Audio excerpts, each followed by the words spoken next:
Hiya, welcome back. So as you've just heard, a big clue as to what we're doing today. So squeaking brakes, what can we do to combat squeaking brakes? Well, I'll go through a couple of little things and show you. So let's crack on.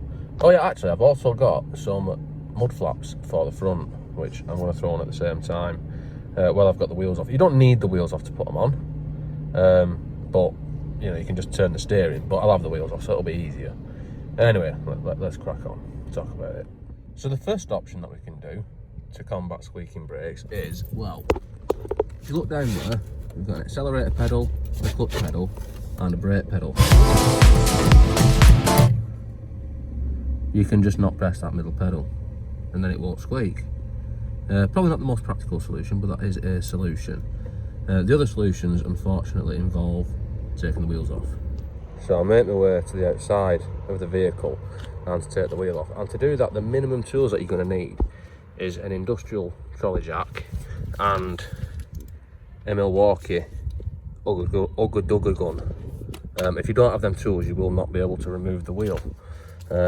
Just as simple as that. Anyway.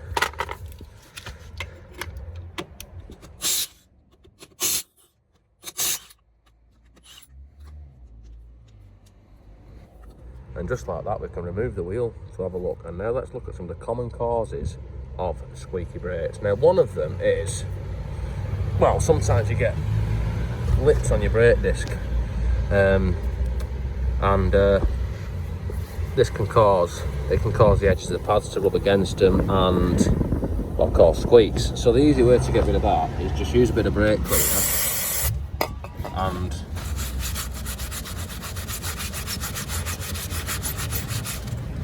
no more lip. So anyway, joking aside, yeah, you can get lips on the edge of the disc which can vibrate against the pad and cause squeaking.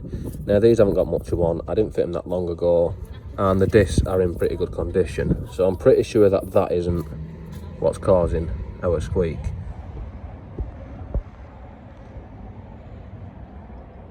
Sorry, I just got distracted by a couple of Chinook helicopters going over. Anyway, let's proceed in where we was going with this story. Yeah, so I fitted these discs and pads about a year ago or something, and they've not got much of a lip on them. Now, they were budget discs and pads, which, you know, performance vehicle and what have you, you shouldn't really do, but they were good enough. I think they were Eicher or something. Brand of discs and pads can just be squeaky sometimes, and then there isn't a whole lot you can do in that situation. I don't think that's the issue. When I fitted them, I did copper slip. That is always a hot topic, whether you do or whether you don't, but I did, and I always do. I'm going to redo it, so I'll show you what I mean and I'll explain it when I do it. But what I didn't do is, because I didn't have any of the right sort of grease on me at the time, these were pretty free anyway, but I didn't bother lubricating the slides in there. And for that, you want some, well, silicone grease or something that, well, rubber grease, silicone grease, something that doesn't fuck the rubber up and make it swell, because they can have the rubbers there, but they can also have the rubbers inside as well, as like a, well, part of the slide. There is also, you know, I'm just going to do that for now, and I'm going to show you other things as I go. So let's rectify the issues as we go. So I'm going to take the caliper off. I'm not taking the full bridge off because I can't be bothered. I'm just going to undo it from here and, well, undo this one, which for some reason the top one's a 13 and the bottom one is a 12. Probably because I got new bolts, or only 2 new bolts when I put the discs on. I can't remember, you know, when I got the pads. Sometimes they come with new bolts, because you can put the pads in just by taking the bottom one out and pivoting it up, but I need to take this off to clean it.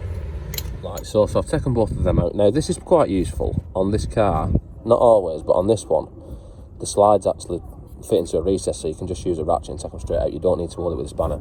Anyway, I need to take that off, which I'm going to clean it off. I don't think our issue is in there, but I'm going to clean that off. I'll just plonk it on there for now. Don't dangle it by the, you know, by the hose, because that isn't good for it. Right, let's pull these pads out and have a look. Right. It's still got a bit of copper slip on them, but most of it seems to have gone. So let's give them a clean with a wire brush. In this sort of wire brush motion. And then when you've done that, you'll have a nice clean brake pad, like so. Now we're not finished with the pads yet, because if you notice this here, this is called a chamfer, and that is actually for brake squeal. It's to try and stop brake squeal, try and combat a bit of brake squeal. As the pads wear down, the chamfer gets less, and I'm going to put that back on. So I have, it's actually a rasp for shoeing horses, this originally, but that is what I've got. You can use a file, use sandpaper if you want. That is your prerogative, but I'm just going to use some of this. And then as you can see, that is the original chamfer and that is the added chamfer. Now originally these pads would have had a similar chamfer to that. I'll get a still of the original video up now when I fitted them to compare. But as they wear down, you lose the chamfer. Now not a lot has worn off these, and the chamfer is pretty slight on these pads. Usually they are more like that anyway. So I'm going to match the other side up to it and do the other pad, and then move into our next part of the equation. And then you are left with a brake pad something like this with chamfered edges, which is a bit of an old school trick actually, but yeah, chamfered edges and lines of brake dust to get the party started. Anyway, let's move on to, that's our brake pads sort of done. They need a bit of copper slip on them, but that's for when they go back in. Oh, actually, if your brake pads, they can glaze over. Now, if you do want to reface your brake pads, get some, 150 grit sandpaper and a piece of glass, and just put the sandpaper on the glass. Imagine there's a piece of glass there, even though there's not. Imagine there's some sandpaper on top of it, even though there's not. And just rub it in circles, and you can tack off a little bit to get rid of any glazed surfaces when sometimes pads get hot. And it'll be nice and flat because you're using glass, as long as you don't use wavy glass. Anyway, less of that. Everything's blowing away, it's fucking windy. Next thing to look at is, these are our Squeal shims. And the clues in the name, these should be helping us. They want taking off and cleaning, so they just pull off. See, I'm being very detailed here. And behind these, this definitely wants cleaning. These themselves want cleaning. I'm going to struggle to show you this, but wire brush again.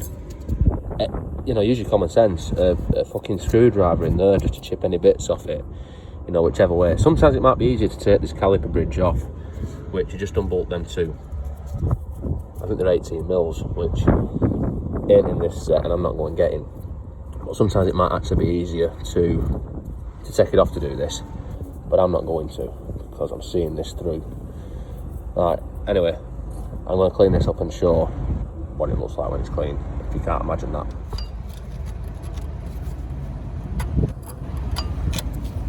So we have this nice and clean, as you can see. They're all look the same, so I'll just show you one of them.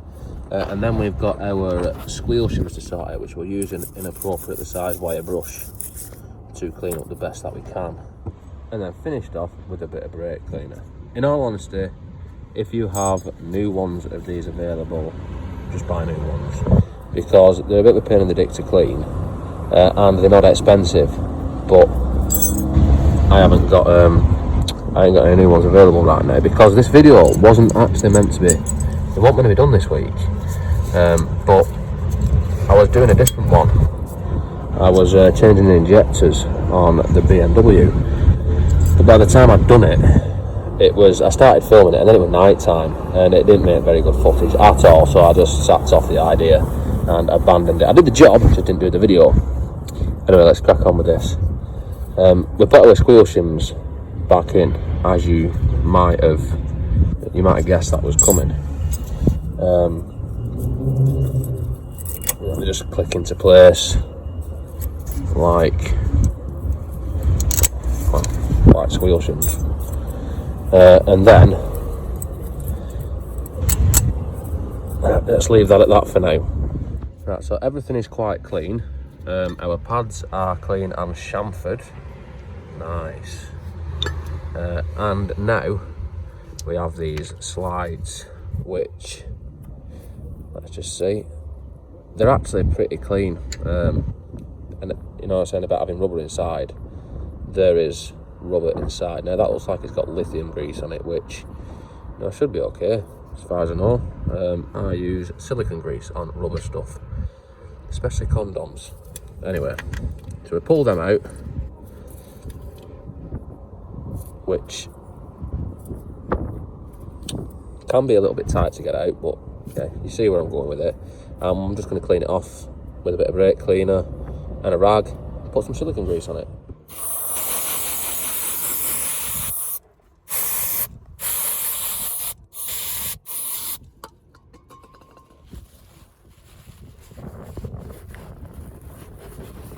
And if you are going to take these out, you are better off to take the rubber off this and then put the rubber back into here before you try and put that back in, because if you try and put the rubber into there while that's in there, you are going to struggle. Anyway, I need to clean that out a bit with some brake cleaner, and I'll just do the same for that one. Right, so our pins are nice and clean. Our rubbers on there are back in, and the next logical thing to do would be to get some of this silicone grease that I've been talking about. But of course, I haven't got a knife to open this, so I'll have to look for another method. Hold on. Yes.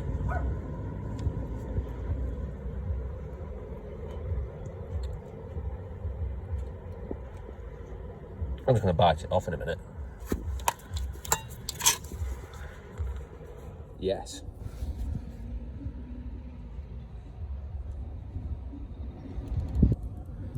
So these, that should be enough. Just smear it around them. Now this one with the rubber thing on, there's the bottom one. If you picture, fucking mag's just run away. If you picture the way that the brakes are working when the caliper's under force, that is the one that's getting loaded up.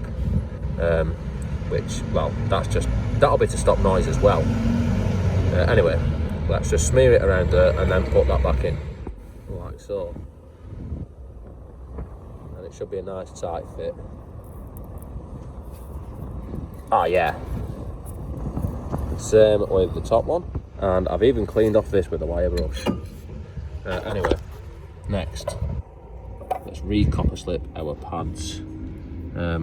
Trying to get these mixed up. This is the piston side, as you can see from having a ring around it, and this is the other side because it doesn't have a ring piece around it.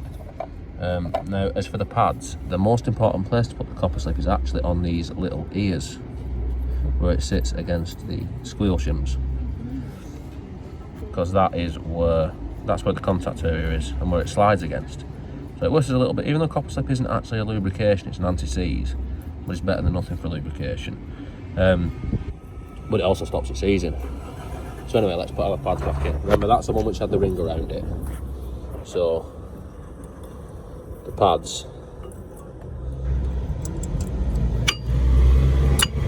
sort of push in, and the other one pushes it in the same way, which I've already done before, but I like to be detailed. Now we need to put our caliper back on. Make sure that your slides line up. Try and juggle in whilst, hold on. There we go. Sorry, trying to juggle and do this one-handed as ever, you know, that's my style. And put our bolts back in.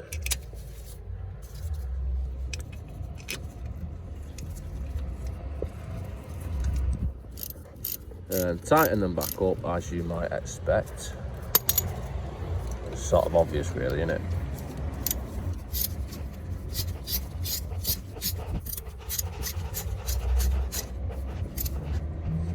And don't forget to torque the other bolt up as well. Click. Then give the brake pedal a quick pump just in case you've pushed the piston back.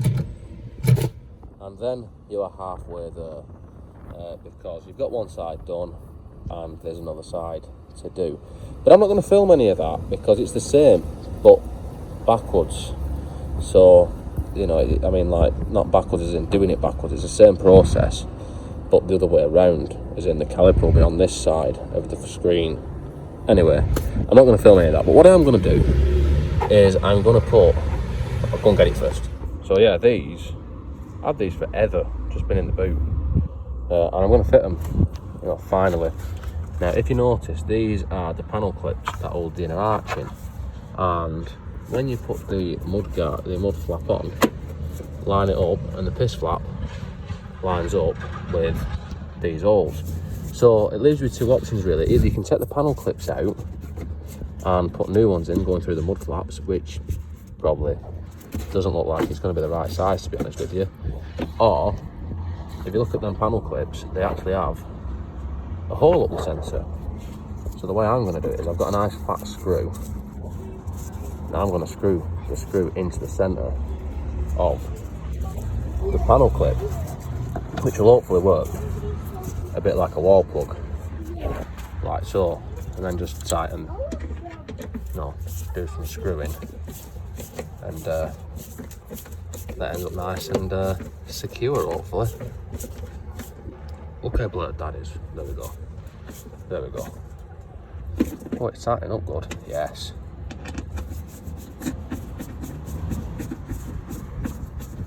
Mainly for something like that, which is nice and securely attached. Use stainless steel screws as well, so they shouldn't rust, but they probably will. Right, so our brake shouldn't squeak anymore, and our mud flap's fitted. So what's left to do? Well, I've got to do the other side, exactly the same thing. Well, I know before that, I need to put the wheel back on this side, don't I?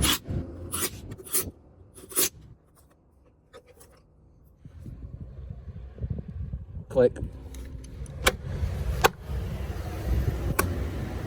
So now I've just got to do the same for the other side. And a little top tip, if you've got to do a job on two sides of a car, sometimes it's easier to turn the car around than to carry all your shit to the other side of the car. Anyway, I'm going to crack on, get this side done, and then we're going to try and test it. And now to see if it has actually made any difference. Apart from, you know, woman shit rolling about in the footwell, that is now. I'll do it again. Do it again, listen, hold on, braking now. Absolutely silent. So for that, treat it to a full detail. Now is the time to wash the car. And there we are. Mud flaps fitted, brakes not squeaking, and full exterior detail complete. So anyway, that's all for this one. I was going to do, well, like I say, I was going to do the injectors video, but it was getting dark when I was doing it, so filming it wasn't going well. So this is what I've done instead this week.